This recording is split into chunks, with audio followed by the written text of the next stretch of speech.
Simple Living with Biata. I'm a wife and a mom, and my goal is to live more simply, naturally, and self-sufficiently. A year ago, we sold our home, moved into a trailer that we renovated, and 5 months later, we found our dream land to call home.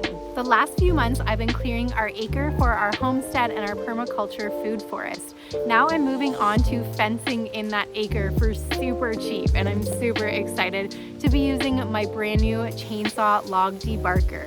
Thank you so much for joining along this journey. Now let's get debarking those logs.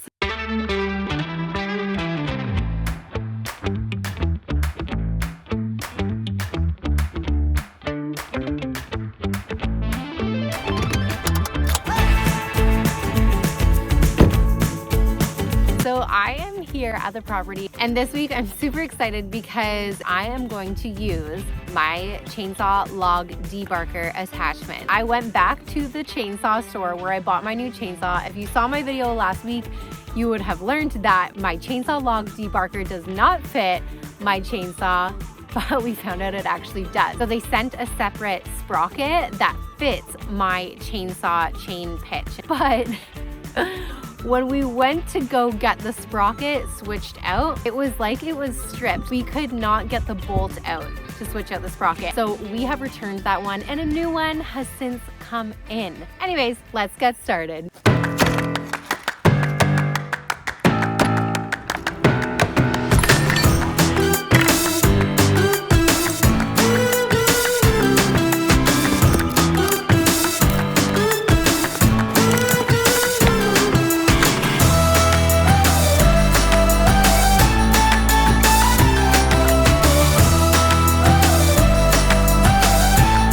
To take this sprocket off and put this one on because this is the one that fits my chain. Okay, so the last one my brother-in-law could not get apart, so hopefully this one is okay and not as intense.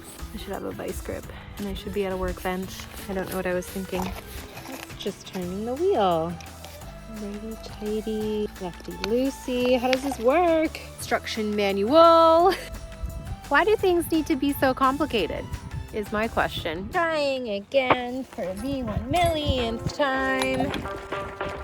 Okay, fix this side, take this side off. Stay there. Come on. Well, another one bites the dust. Just kidding. Hopefully somebody else can get it, because this is just, it's not doing it for me. It's not, and it definitely, it's one way to get a headache, that's for sure. Well, in the meantime, I ended up cutting a bunch of logs into 8-foot chunks so that my stepdad can move it with the excavator more easily. But now I'm off to go pick up my daughter from school, and we're going to go to the parts store and see if they can help me with my chainsaw log debarker. Okay, so it's 24 hours later now. I dropped off my chainsaw debarker yesterday and they could not get it apart to change the sprocket. So I asked them to make me a custom chain for the 180C chainsaw instead of my 291, which is what I preferred from the beginning, but they didn't want to make it because it was a difference between a 3/8 P pitch chain versus a 3/8 pitch chain. We're a little bit fussy about it. So this is what we ended up having to do. All right, time to put this together so I can use it tomorrow.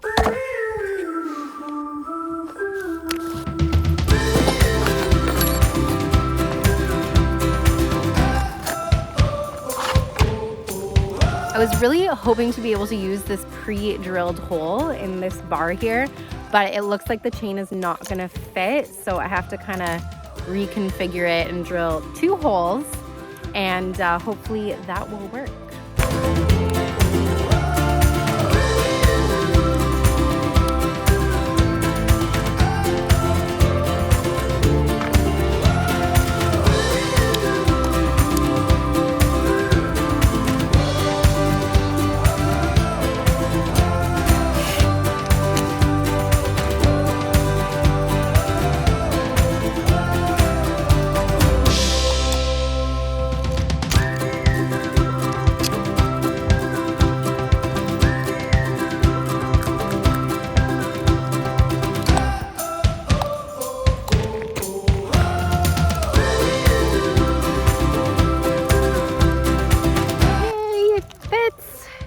so heavy though.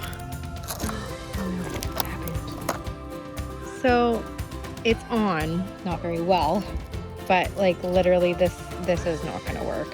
And I cannot get it tighter and I can't adjust it to fit. So yeah. Oh, it's working now. You just magically got it working because it's on camera? Because I tightened the back. But is it gonna fall? Oh. Did you just score? I think I did. I think I got it. I got it. You did it. You did it the wrong way though. Shush. All right. Okay, so that took me an hour longer than I wanted it to. I just could not get it adjusted properly, and I realized part on my chainsaw was loose. So I tightened that, and once I tightened that, I was able to get it on. But I was about to give up, for real. I'm gonna head back to the property now and start it up.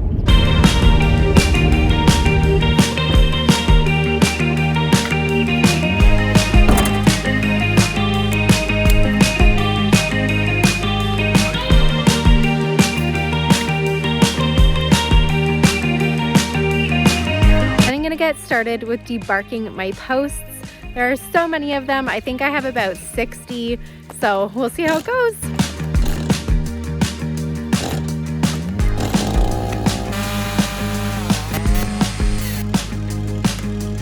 So the reason we are debarking these posts and not just putting them in the ground is because bugs thrive behind bark. Bark also causes logs to decompose more quickly, whereas taking the bark off allows it to dry out more easily. This is going to make the post last a lot longer.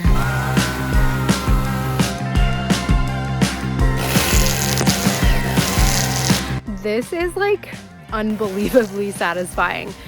I'm gonna say it's really bumpy and I'm not getting this like absolutely smooth. I feel like you could be more accurate with a hand planer or like a hand debarker, but man, it saves a lot of time. But the other thing is I have this post way too close to the ground and my back is gonna be so sore tomorrow if I don't figure out some sort of situation so I can get this up a little bit higher, because I'm in a lot of pain right now and I've only done one post.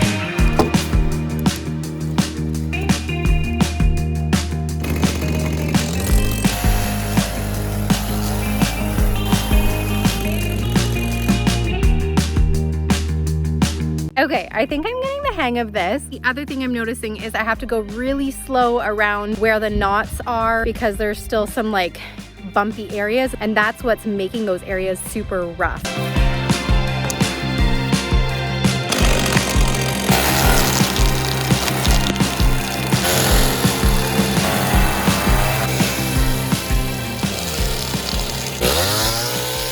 Well, the week didn't go exactly as planned. I got 3 logs debarked and I'm super stoked though, because this is such a fun thing to be doing and to be able to utilize our own wood from our own property to fence in the area so that we can create a beautiful permaculture food forest and try to keep the deer out is the biggest goal. So thank you so much for watching this week's chaos and finally a victory. Next week, I'm gonna be prepping a ton of different things for my stepdad to come the week after to help me excavate our build site and to help excavate where the hydro line is going to be going in. So I have to clear all the trees for the hydro line and I have to clear a little bit around our parking lot area. So because of all of this, I probably won't be finishing up this project for another like 3 or 4 weeks. There's so much on the go, but anyways, I will be finishing up a part 2 where I process these posts so that when we put them in the ground, they don't fall over from rotting in the next few years. So thank you so much for watching this week's video. If you can do me a huge favor and hit that subscribe button, and if you can let me know what you think in the comments, if you have any suggestions, I'd love to hear them. Thank you so much for watching. Bye.